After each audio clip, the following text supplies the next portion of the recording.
welcome back to another episode of Deducation, the Teachers Talking Terror podcast, where we take a movie and we talk about it.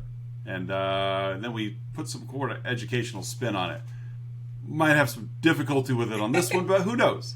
But regardless of that, I'm one of your hosts, Mike. I'm Courtney. And we are here this week to talk to you about 2014's independent film Creep. Written and directed by Patrick Bryce, as well as starred in by Patrick Bryce, and also starring one of his buddies, Mark Duplass, who's known on the comedy scene for various things. And this is not a comedy. And we have like another voice, so that's about all we got. And so, Creep. Was creepy. Wasn't it? I told you last week it was. I was hoping you'd agree. Oh my goodness. This was, I said to Casey last night, I walked out of the bedroom and I was like, the movie that I just watched for our podcast is unlike any movie I've seen before. Like, it was just creepy. I mean, the name is perfect for it. Starts out, you've got Aaron, who is a videographer, and he's going to meet up with someone that he met on Craigslist, which I think it was Craigslist, but I don't know if you get on Craigslist. But I've never heard anything good from Craigslist, so maybe. No, but I mean, I have looked around occasionally just for like for sale stuff, or something weird like that. But again, this is 8 years ago, and I think Craigslist is, I think in larger cities, if you're in the right like category, something like this is probably. Yeah. Somewhat realistic, because some people just don't know where to go to look for things. It's one thing to promote yourself somewhere. Yeah. You could promote yourself wherever, but you put on Facebook and word travels. But I guess it's a little different when you're looking for someone's service. You need to break down the walls of a friends list or something. You put on Facebook, I'm looking for a videographer. Especially a person like Joseph, who probably doesn't have a Facebook page. Hopefully, I think it would put some major dents in his plan. Yeah. But something like Craigslist is still fairly anonymous. Yes. You got a lot of anonymity in there. So but it is he hits Craigslist for sure. Kind of the questionable part about it, but So Aaron shows up to this house in the middle of the woods, climbs up all these steps, nobody's there. He a little flash forwarding, he looks down and he sees this axe, which I mean, when the movie dwells on it for a few seconds, it's like that's kind of going to be an important part. Yeah. So finally Joseph pops up. That one kind of scared me. Yeah, I figured probably a jump scare. Because and Aaron is there as a video. He's basically he's going to get paid $1,000 for 8 hours of just video. Yes, and he finds out that Joseph has beat cancer, and now he's got this like baseball-sized tumor in his brain that is inoperable, which, Derek Shepherd on Grey's probably could get it, but... True, another fictional surgeon to help this fictional character. Hey. But on top of all of it, his wife, Angela, is pregnant. Yes, and so he's hiring Aaron's services to basically, record his day. Yeah, make a video for his kid. For his unborn son, Buddy. Yes. And I think this is so, this is definitely, so thoughtful. I mean, when I heard that, I was like, oh, that is the cutest thing ever. Until it's not. Because they start out this video, and it's the first thing, he's like, I'm going to take a tubby time. And he gets in the bathtub and just plays Tummy Time, and I was because he's saying my dad used to do this with me, and it was my favorite part of the day, that, and I'm guessing as a young child, and I, as quickly and easily as it would be to detect just some creepy awkwardness here. I didn't think it was played up that way. I think it was just a father and son, Yes. you know, spending some time together. Yeah, naked in a bathtub's a little weird, but whatever, you know, whatever. But yeah, then he starts like pretending he has a baby. Yeah, and, like the washcloth is like laying on him. Yeah, you can tell Joseph like he's really into this, and Aaron is just doing his part. He's just videotaping him. This truly was like the best part of Joseph's childhood, I feel like, or he made it seem like, because yeah, he was. And then when they get done, they go to this like Holy Heart or Pure Heart. Well, before that, they're like, Joseph starts like he finds the mask. Well, but yeah, even in the bathtub, you get another jump scare where Joseph like sinks himself under the water, and Aaron kind of freaks out like he's going to drown himself. And of course, then he just pops up, and you know, and just like, sorry, I've got a weird sense of humor, and yeah, he does. You know what it is like, yeah. But again, to this point, we're like, well, dude, you got a brain tumor, and you beat cancer, and you got, you know, like we give you the luxury of being a little odd. Yeah, but then, like you said, Joseph's got the idea. Let's go hiking. You know, let's go on a hike. So go to the closet. There's some gear in there. So Aaron does, and of course he's filming the entire way, and because that's what you do in these found footage movies, ladies and gentlemen. If you have a video camera, you videotape everything. I'm here to videotape this man Joseph as per his request. But now he sent me to the closet, so I might as well videotape my walk down the hallway and my walk into. But okay, they're making a movie. He opens the closet and there's this werewolf mask staring at him. You know, and Joseph tells him that my dad used to wear that mask. He was he was a friendly wolf. His name was Peach Fuzz. Yes, and he Peach Fuzz. And he puts the mask on and he does this little song and dance and it's like, okay, fine, whatever. That mask held up well considering you're an adult man and your dad wore that when you were a kid. But yeah, then they go on this hike and like you were saying, this healing waters, heart-shaped spring, basically. Yes, and this was like the least weird / creepy part I felt like of the movie, because it's like they were kind of like bonding on a level. Until Joseph decided to just take off go take off at a dead sprint into the woods. So they're enjoying their time, and then, like you said, Joseph just takes off sprinting, and Aaron is like sprinting after, can't find him. Right. And then again, Joseph gets weird, jumps out from behind something, and he says something like, "You should have seen your face." Yeah. Like, that's what it feels like to have a near-death experience. Yeah. Like something like, "I could have killed you." Yeah, it's like like the look on your face was you wanted to kill me. Yes, and you look it's like you wanted to kill me. It's like, what in the heck? Yeah. Again, like you said, though, we're giving him like, guy's been through a lot, so he got a little, so he's a little weird. Maybe he can't control it. Right.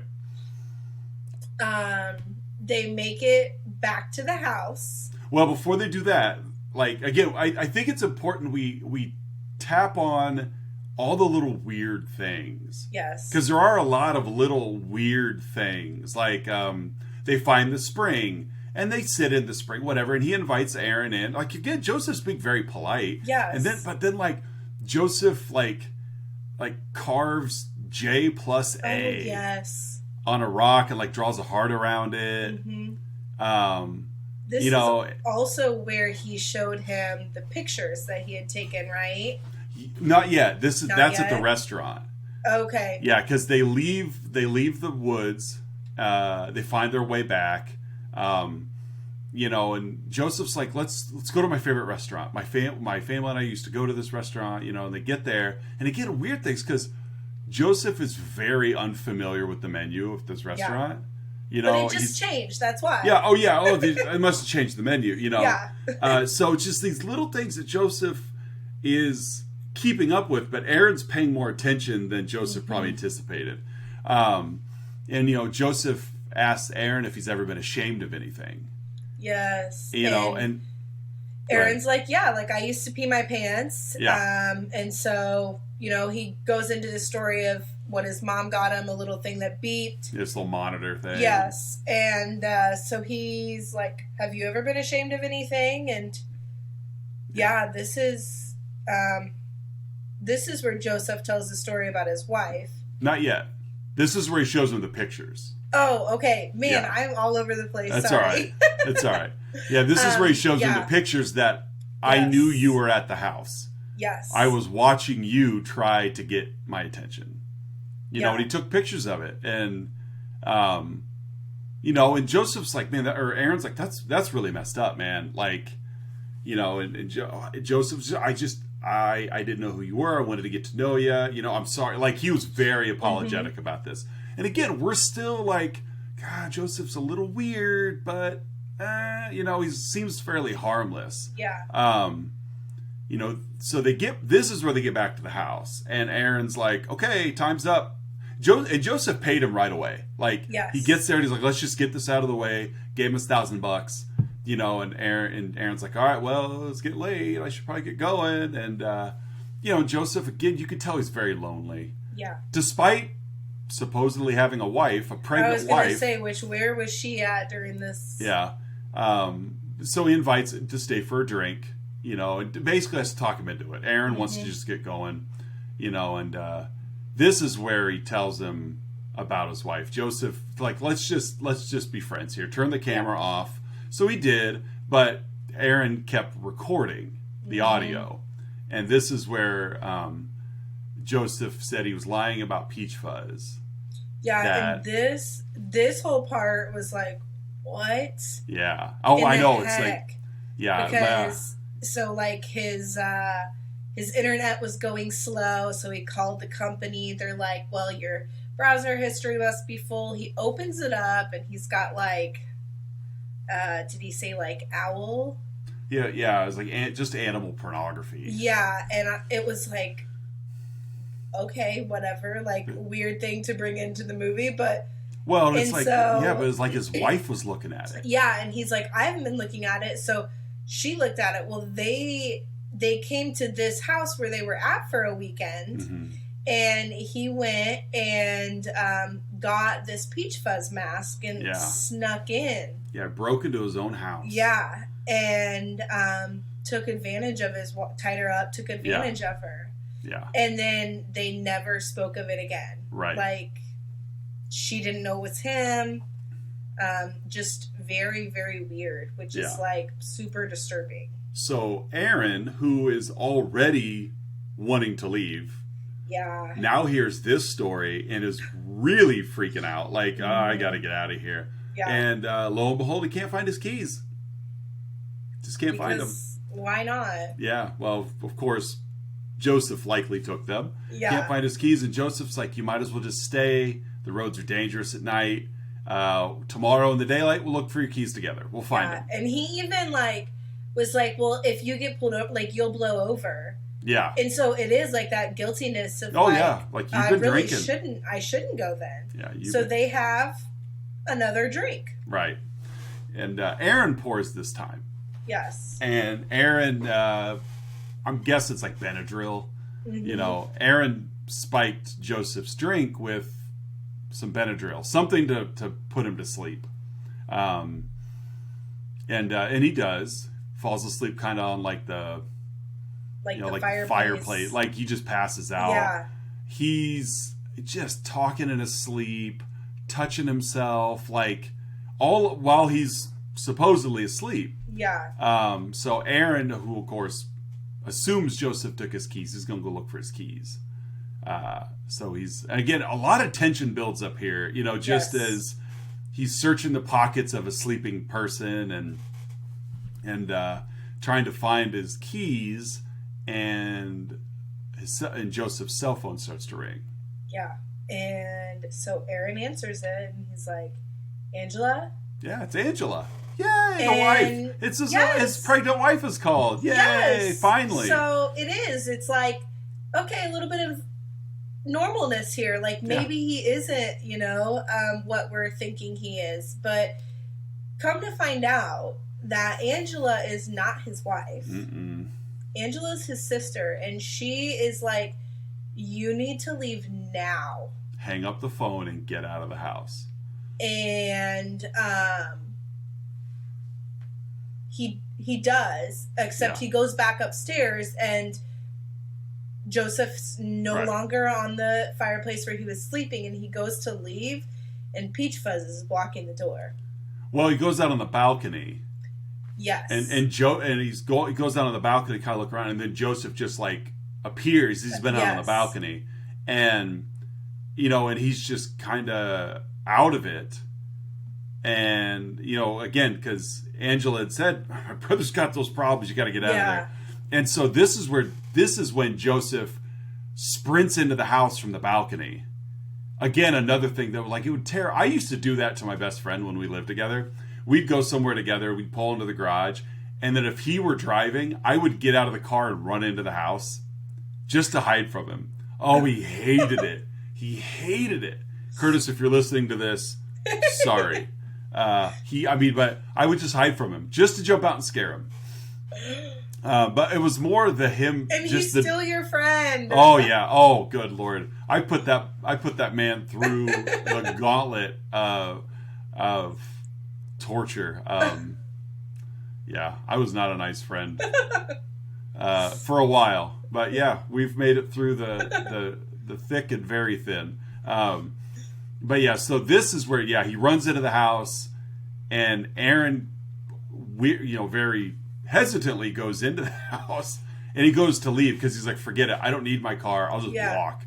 And this is where he gets to the front door, and there's Peach Fuzz. Yeah, and I don't know, this thing was just kind of creepy. Mm-hmm. Just the real slow, like, answering his questions. You're not gonna let me leave, are you? Mm-mm. He starts dancing all weird, and it was just kind of not my cup of tea. It was definitely uncomfortable to watch. And uncomfortable for Aaron because he just charged at him. Yeah. And then the camera's off. Mm-hmm. So it's not far enough into the movie for us to believe that it's over. Right. But when it does come back on, Aaron is home. Yes, and recording himself. So he did get free. Yes. Of Joseph's house. And he's recording himself, mm-hmm. and he's talking about a video. Right. That was sent to him. Yeah, he got a DVD in the mail from Joseph. Yeah, so it's especially creepy now because Joseph now knows where he lives. Yes. Yeah. And this video is of Joseph burying something. Yeah, he's just got full trash bags, and he's just digging a shallow grave. And Aaron's like, okay, like if that's supposed to creep me out, like if that's supposed to be like a sign of like that's my body in there. But what really creeped Aaron out was the other thing sent with the video. Yeah, that was with or was that the next video? That was the next package. Okay. Yeah. So he I should have taken better notes on this. It's all right. It all came fast. It does, and like it all just goes. Goes. And so Aaron, he doesn't know enough about Joseph to even get the police involved. Mm-hmm. Other than it's like where the guy lives. Like, but what he said when he looked it up, it was a rental property. Oh, that's true. How to meet himself. So, Aaron talks. He's recording himself. He's talking about these bad dreams he's having of Joseph wearing that Mr. Peach's mask or Peach Fuzz mask. Aaron's wearing a baby mask. They're dancing in the waterfall. Like it's just really weird. The next morning, this is where he gets another like large package at his front door, and this has a knife and another DVD in it. Yes, and the dog. Yes, yeah. Joseph apologizes, talks about how much he cares about Aaron, but now he stops calling him Aaron. He starts calling him Buddy, which of course was the name of his unborn son in his story. He tells him, you can look in the box, you'll find this little stuffed animal. of a wolf. But he also finds a locket, which is just so disturbing. Like, it's just a locket with Joseph and Aaron's pictures in it. Yeah, and it says like J and A forever. Yeah, it's just like way, way overboard. So cringy. So Aaron he throws it all away. He just walks it out to the trash, throws it out. Again, now he decides to contact the police. The police can't help him. Yeah. You don't even know this guy's name. Like, Joseph what? He hears some noises in this house. Like, he's videotaping himself. And then he hears, like, a loud noise that sounds like it's in the house. Yeah. So he goes to investigate. But, of course, conveniently leaves the camera in the bedroom, pointed out the door. And we see Joseph come to the front door. And he's like, he's like watching him look around the house. Oh, it's so gross. And then he just dives out of the way, which was nice, because we see a lot in these horror films where, like, you see something watching you and then suddenly it just, like, disappears. But it's like, no, we watched Joseph, like, dive out of sight. It was nice, because you don't see that. It really makes him like, no, this is a human. It's a human being. And so Aaron goes out and looks in the alley. He's really concerned. He sees trash cans have been knocked over. He tells himself it was just a raccoon, logical thinking. And then goes to bed. Yeah, I don't know how, but he did. Yeah, he went to bed, and then his camera turns on. Mm-hmm. Because he's laying there in bed, and now we know Joseph is in his house. He's in his bedroom, standing next to his bed while he's sleeping, recording. Aaron put more locks on the door. Not new ones, but, more. Yeah. So it's like, how did this man... I don't know. But Joseph is in his room.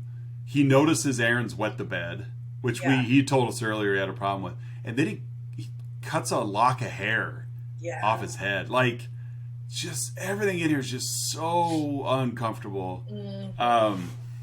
When he wakes up the next morning, he finds another DVD, but it's on his, like, bedroom windowsill. Yeah, and the screen is punched through. Yeah, Joseph had cut the screen open to slide this disc in there, and it just said, "My last video" is all it says on there. And it's like, oh God, I hope so. Seriously. And it's an invitation. Yeah, because he said in the video, he's like, you threw this DVD away, and I understand that, but what really hurt me was you threw this away. And he held up the locket. Mm-hmm. And it is an invitation to kind of like a peace offering to make amends. Let's have some closure. Yeah.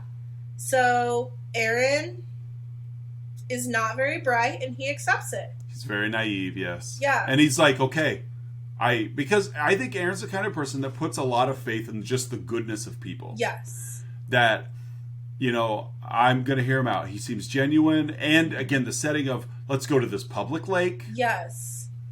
I'll be there and we'll talk this out. And Aaron's got a plan. He's like, okay, I'm going to do it. But he sets a camera up to record it all.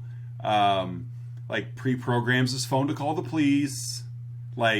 He's taking precautions this time, except for turning around to check his surroundings. Yep.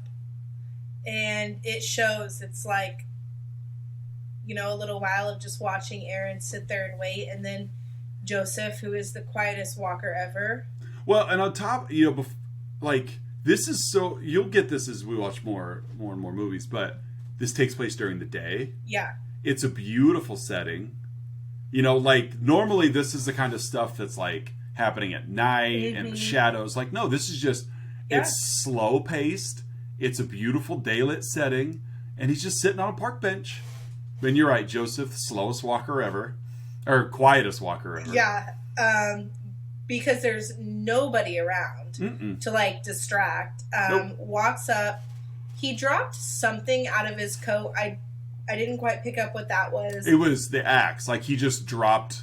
Okay, he just dropped it down. Yeah, he just dropped it down. Okay. And with his 110% perfect aim, puts that axe right into Aaron's head. After he puts on the peach fuzz mask. Yes. Yes. He puts the werewolf mask back on, raises his axe high above his head, holds it there, and then with the camera, again, recording it all, drops this axe right into the skull of Aaron. And he just slinks over on the bench because, I mean, he's obviously dead. Yeah. And Joseph is now watching the footage. Yeah. Yeah, we think we are watching this happen live. Yeah. But no, Joseph has confiscated the video, and we're watching what Joseph's watching. And he's like, but Aaron, why didn't you turn around? Like, why did you not look behind you? Right. And he's like, I know why. Because you are just, like, the best, like, a good person, like, the best person ever. Yep. And that's why he loves them the most. Yeah. It's his favorite of them all, as he says. Yeah. And then he puts that DVD with a label on it that says Aaron less than 3, you know, the text for heart. Yeah. And he opens this massive cabinet full of DVDs and VHS tapes. Dude was like, how many people has this man murdered? Like, this has got to be the most successful Craigslist listing of all time. It is, yeah. Everybody. My lesson should just be don't use Craigslist. Right. And so, you know, and as he's putting that in there, he's fielding a phone call. He calls himself Bill this time. Yes. As he's talking to another videographer that is going to do the same thing. Yep, and he's in a different, like, he's going to a different location as well, so. Yeah. So he's just setting up the next one. And that is 2014's Creep. We talked about it. We're at 26-minute mark here on the show, but it's only a 77-minute movie, so it's not like there's a lot to ramble on about. But and it happens so quick. Like it's not a slow-paced film at all. No, it really was go. All right, shall we grade this thing? Yes. I'm very curious because we got an A out of you last week. I know, and with The Strangers. You're gonna get an A- from me this week. Fair enough. Because this one, it did not scare me in the aspect of afterwards, but it was creepy enough to make you uncomfortable. And it's like some people, you know how like you can get secondhand embarrassment. Like I almost had secondhand embarrassment, secondhand, like just totally uncomfortable feelings. Through it because it was like, oh no. Well, and that's one of the things I really like. I mean, obviously horror movies are very popular, so it's, you know, it's not like we have to defend our appreciation for them, but that's one of the things that I really enjoy about horror films is just the different emotions and sensations you can feel. Like last week's movie made you feel uncomfortable, but in a fear for yourself kind of way. Yeah. This movie, I'm not afraid of this ever happening to me, but it still is enough uncomfortable. You know, and then 2 weeks ago was Krampus, which had a lot of humor in it, and it's like, that's clearly not going to happen. But it's like all of these still fit under the same umbrella. Whereas like you look at a genre like comedy, and really it's, did you laugh or not? You know, and if you didn't laugh, then was it a successful comedy? Exactly. But with horror, it's like, you don't have to be afraid. You just have to almost like appreciate what they're trying to do here. Yes. And I'm with you in that this movie, yes, we have Aaron, which they did chalk up as being naive, but you could argue like is the king of bad decisions. But at the same time, like he was paid for a service. And the story he was told sounded legitimate. Like there wasn't really anything up until maybe the hiking stuff that things were like, okay, this is enough. And then he was just too far deep. Yeah. Now and I don't blame him. Now he's at a part where he might be too scared to not go along with it because he's on this guy's stage. Yes. And so, good. I'm glad you liked it. An A-. I'm gonna give it an A- as well. I know I gave The Strangers a B+ last week, and like I said, The Strangers doesn't have the same effect when you rewatch it. Yeah. But I've seen this movie. This might be my third time, maybe fourth time seeing it, and it's still uncomfortable. Like, you know, just the actions of Joseph and the decisions of Joseph, like it starts to peel back that onion of his intentions at such a fast-paced movie. It peels them back very slowly. Yes. Like, all this really happens. Every interaction with Joseph has been like within one day. But the beginning of Joseph's day with Aaron and the end of Joseph's day with Aaron are completely different Josephs. Yeah. And so, but no, I'm gonna second that with an A-. So, educational lesson time. What can we help our viewers learn from a teaching perspective about this movie? I am going to go with, I'm going to do a repeat lesson because, and I don't, was it whenever we did the buddy system, I had mentioned that. And again, like, it is so important to be with somebody. Like, I don't know, I guess as a photographer, like, you went places, but there were lots of people around. Yes. But I feel like if you were going somewhere like this with just one other person, like, someone would know where you were going. Like, you know, you would tell your wife, you know, somebody would know. And I feel like nobody knew for Aaron. Right. Not one person knew where he was going. Or the apparently dozens of other people that Joseph has killed. Yes. And so this is where I'm like, it is seriously, like, very important to practice those safety first skills, because I mean, I guess the buddy system didn't work in Terrifier, but 9 out of 10 other times the buddy system is very important. Yeah, we're also dealing with a supernatural entity in Terrifier. I like that lesson. I'm going to go with something a little bit more culturally significant. Right now, I can't speak for the globe, but I know America is big in the side hustle culture. You got your full-time job, and then if you could do something on the side to make a little extra cash, you go for it. I know I've done it. I currently am doing it. I used to do it as a photographer for a decade. Got tired of the time away from my family, and now I'm like converting, digital media, home movies and stuff for people. Amongst other little things that I do on the side but don't necessarily get paid for them. And while videography is a great little side gig, if it's not your main gig, choose a much more safe and secure platform to find your clients than Craigslist. Craigslist is still there, but I know I mentioned earlier about social media or whatever. But it's like, if you're a videographer,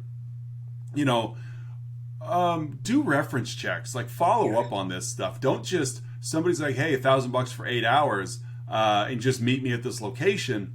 Like, Aaron was a big guy, but he still was way in over his head. Yeah. And so, not just for videographers, but even hairstylists or anybody who's picking up like side things that are on location, be very wary. I mean, I guess it kind of goes hand in hand with what you're saying about the buddy system, but just choose your work carefully, and not all work is worth the money. If it doesn't feel right, it's probably not right. There were a couple instances over my 10 years of photography, where, I would have someone call for like a boudoir shot.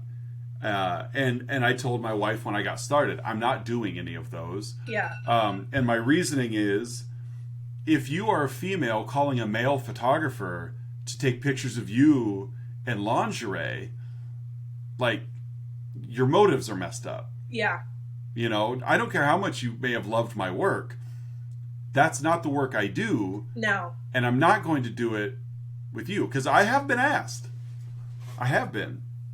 There was one particular, and of course names don't matter, but there was a particular wedding couple I had coming up that she wanted to surprise her husband with a photo album of shots, and asked me, if that's something. I mean, now we'd built a relationship. I'd already done their engagement session. They were recommended to me from someone else, or I'm sorry, the other way. I was recommended to them from someone else. Like, they had a lot of faith in my work. They knew I was devoted to my marriage, etc. But I told her, no, I'm not doing that. Like, do you see any of that on my website? Right, No, but it's there's like, a reason. right, and it's like, I'm thrilled that you are comfortable enough with me to ask. Yes. But I can't do it. Like, I'm just not comfortable with that. And she was fine with it and went elsewhere. So it's like, I understand sometimes money's hard to come by, and if you got a little side gig, even if you're like babysitting, like talking to kids, if you're babysitting, you don't have to take the job just because someone's offering to pay you. Yeah. Choose carefully. There will be other work, and it's worth sorting it out. Yes. You don't, and I found that through the years of you don't necessarily jump at every job offered to you. And so that would, I guess, be my lesson is do your side hustle, promote yourself, get out there and do your work. That's wonderful. But you don't have, if it doesn't feel right, don't do it. Don't. So, okay, Miss Courtney. It's that time.